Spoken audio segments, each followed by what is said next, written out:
Hey everybody, happy Monday. Welcome to another YouTube video for WEIGO podcast, aka What Else Is Going On podcast.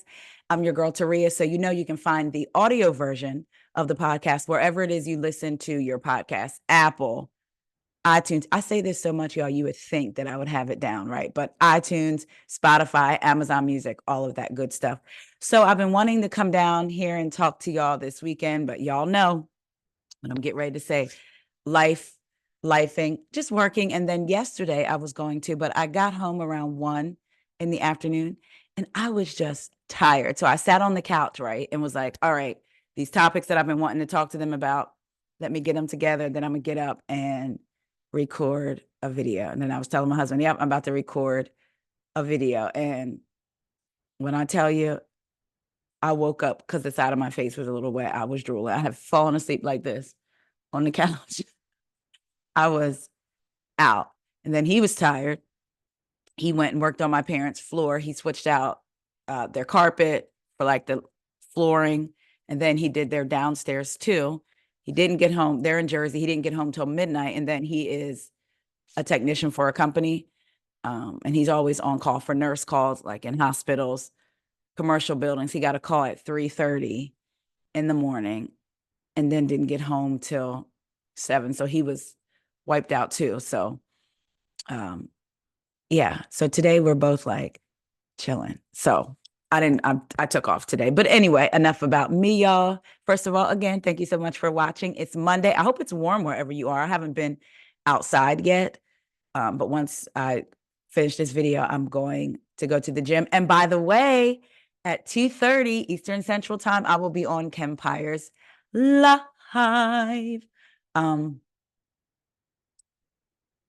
He said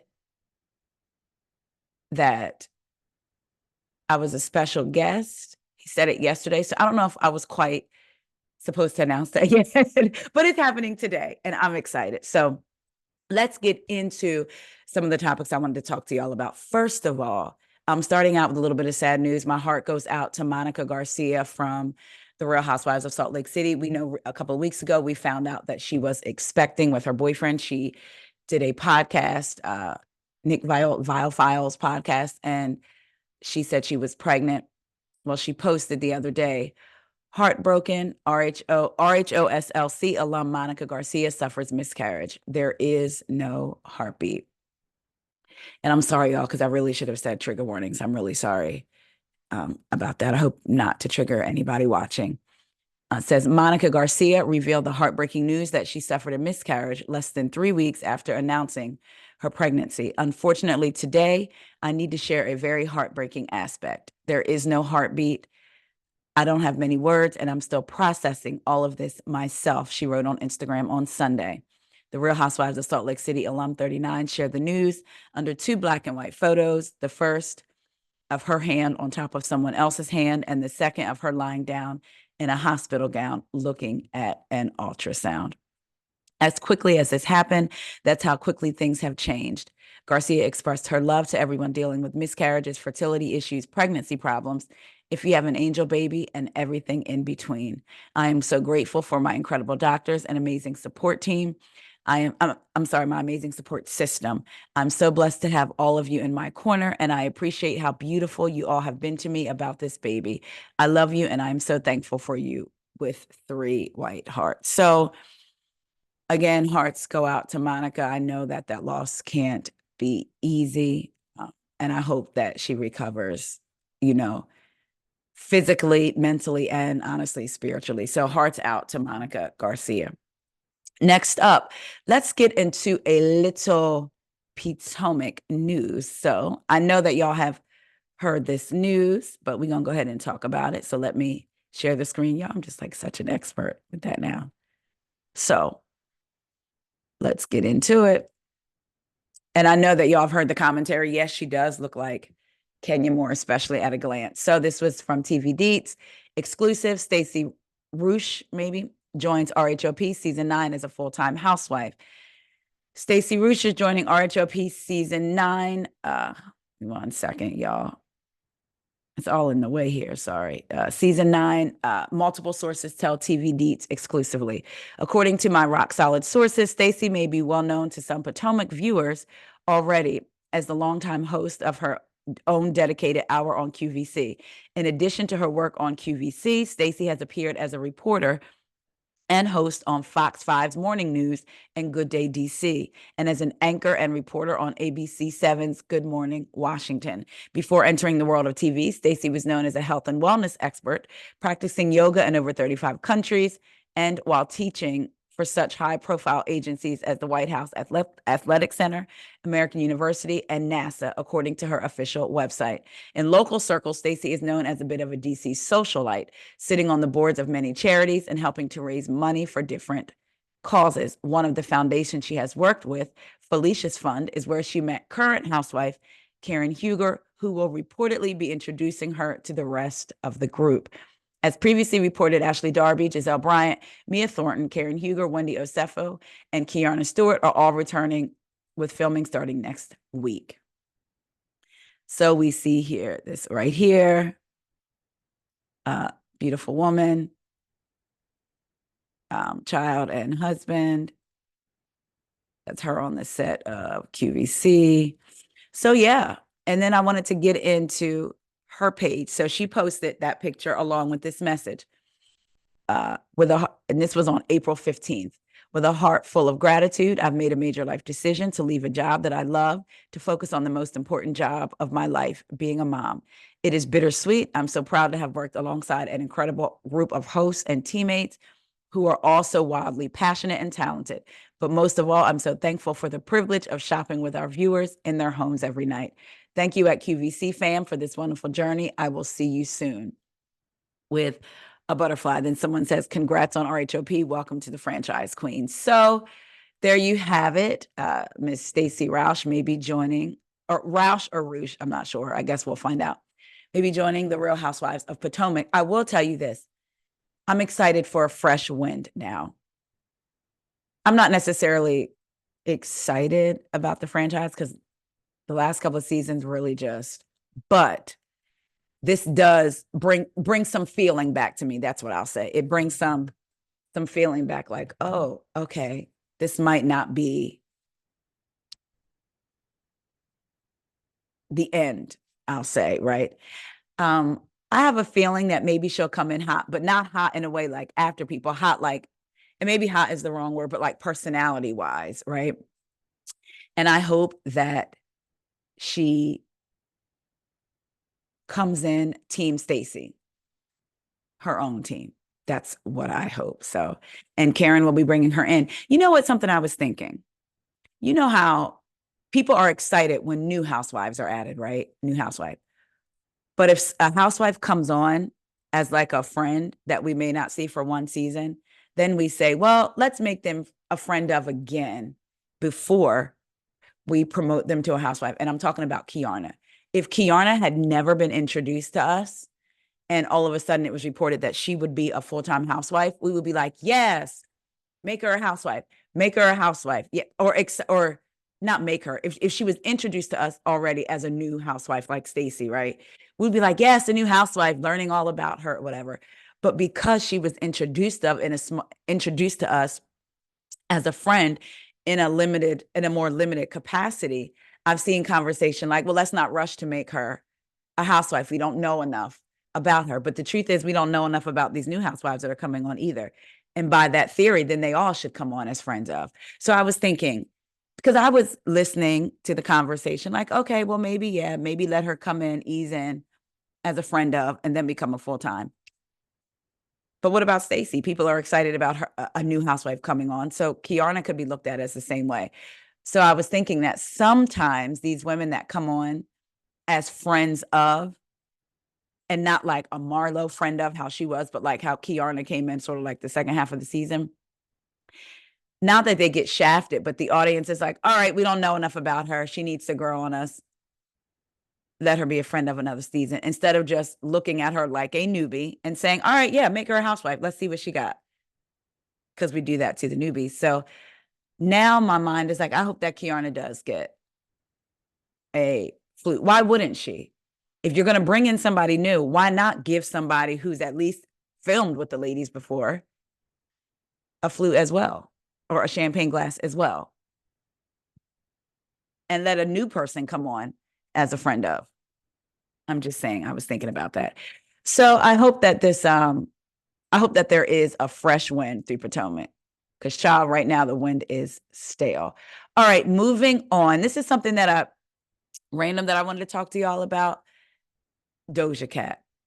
The way that she talks to her fans. Now, I get it. What I'm about to talk to y'all about now, I get her message and I agree with the overall message. Maybe I know we don't tone police, but at the same time, but Doja Cat has brutal message for parents taking their children to her shows. I'm not sure why you're taking kids to Doja's show, but Doja Cat showed she wasn't afraid of losing fans over some brutal comments on social media. If you follow Doja Cat, you know the artist really likes to speak her mind. In what seemed like an outpouring of her inner workings, Doja Cat let her fans know how she was really feeling. The rapper and singer went on a brutal tirade on her social media page to address an issue which really seems to be bugging the star. And I'm reading this on Unilad. It says, give me one second. And it seems like something Doja has been bottling up for a while, because she really didn't pull any punches. It certainly left her fans in two camps, some arguing she went a step too far with her word choice, and others who simply love her candid take on whether children should be at her shows. In short, Doja Cat believes if you have children, you should leave them at home and not bring them to her shows. But how she said it might explain just how strongly she feels about the matter. She said, I don't know what the F you think this is, but I don't make music for children. So leave your kids at home, mother effer, she wrote on X on April 26th. I'm rapping about cock. Why are you bringing your offspring to my show? I'm rapping about eating DIC and pissing on his V-cut. Leave your mistake at home. So yeah, she really did hammer home the point. She is not a PG artist for young children, but some fans were less impressed with her calling other people's children a mistake. Agree, bringing kids to your show is not a good choice, but calling your fans' children a mistake is so rude. I recently attended Coachella and saw you perform with my cousins who are kids. I was so disappointed when I saw you playing around with the mud naked while your booty was showing. I left the show and wrote a complaint, and I was extremely dissatisfied. Do better. Thank you. See, here's where I disagree with that. You need to know the artist that you're going to see, period. So if you didn't know Doja's past performances or what type of artist she was, that's on you for bringing your little cousins. Somebody said, I know you're not calling kids mistakes, Doja. That's very offensive. Another said, Doja, I love you, but girl, what is happening? Can I get an answer, please?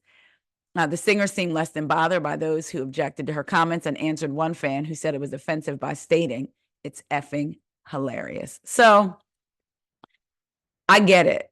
You should not be taking your children. Let me say in my opinion, because what people do with their children is their business. However, if you know Doja and her performances, I feel like, and her songs, I feel like a parent wouldn't be taking their young children there. However, I also feel like Doja, you could have maybe said it a little better, but hey, then again, you was feeling, that's how you was feeling. So what do y'all think? Do y'all think her message could have been a little less harsh, if you will? All right, moving on. This is something I wanted to talk to y'all about too. So, with this channel and with the podcast, it's called What Else Is Going On? Because I want to talk about everything, not just reality TV, but everything that is going on in our world that interests me to talk about. And so I saw this, and because I watched Love and Marriage DC, one of the cast members has since retired as a DC police officer. And there was conversations around the police in some areas of social media. So I wanted to read this. This is according to WTOP News, and this is Washington, D.C. News. 21 senior members of D.C. police to be dismissed, more than half due to serious misconduct. More than 20 senior members of D.C.'s police department are on the way out. A total of 21 senior police officers or senior sergeants will be leaving the department on April 30th, according to D.C. Supervisory Public Affairs Specialist Thomas Lynch. Senior officers are those who've retired from the department but returned to continued serving.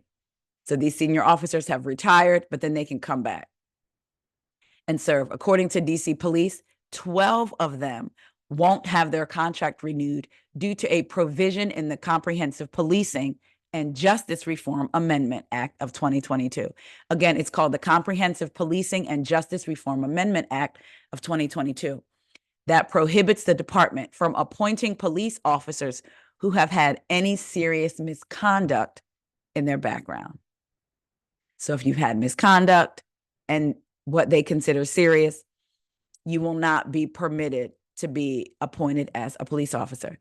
The controversial law, which aims to increase transparency and accountability for police officers, is a permanent version of emergency legislation passed in 2020 in the wake of George Floyd's murder. It was passed by the DC Council in December 2022. Both the House and Senate voted to disapprove the legislation, but President Joe Biden vetoed lawmakers' efforts.